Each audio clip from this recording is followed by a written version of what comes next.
জানো তো বন্ধুরা, এবার যে জামাই ষষ্ঠীটা গেল, সেদিন জামাই ষষ্ঠীতে একটা খুবই আমাদের হাতে অন্যায় হয়ে গেছে। আমার বাবার গাড়ির চাকার ভিতরে এই ছোট্ট একটা বিড়ালটা বসেছিল। তো বাবা বুঝতে পারেনি।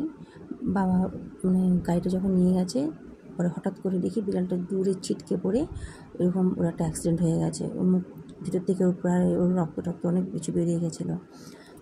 তো রাতেরবেলায় ভাবছিলাম, যেটা রাতেরবেলা ঘটেছে, রাতেরবেলায় ভাবছিলাম যে হয়তো বাঁচবে না ও আর, কিন্তু সকালবেলা উঠে দেখি তখনও ও দম নিচ্ছে।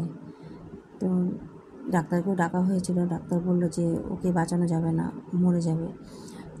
তো মাকে বললাম যে যতটা পারো মা ওকে একটু আদর যত্নটা করো, কারণ এখনও যেহেতু বেঁচে আছে, খাওয়া তো দিতেই লাগবে। তার জন্য মা ওকে দুধ খাওয়াচ্ছে সিরিঞ্জ করে।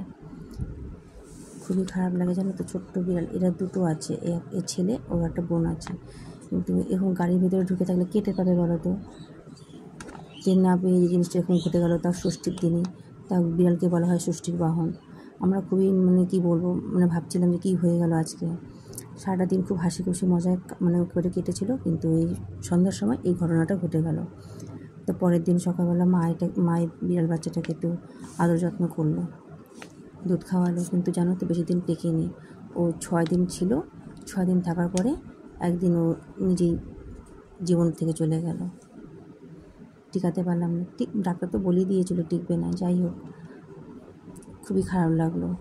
ষষ্ঠীর দিনে এমন ঘটনা আগে কোনো দিনও ঘটেনি, সত্যি কথা বলতে। এবার ষষ্ঠীর বাহন, ষষ্ঠীর দিনেই আমাদের হাতে ক্ষতি হলো। কিছু করার নেই বলো, যেটা ভাগ্যে আছে সেটাই তো হবে বলো, কিছু করার নেই।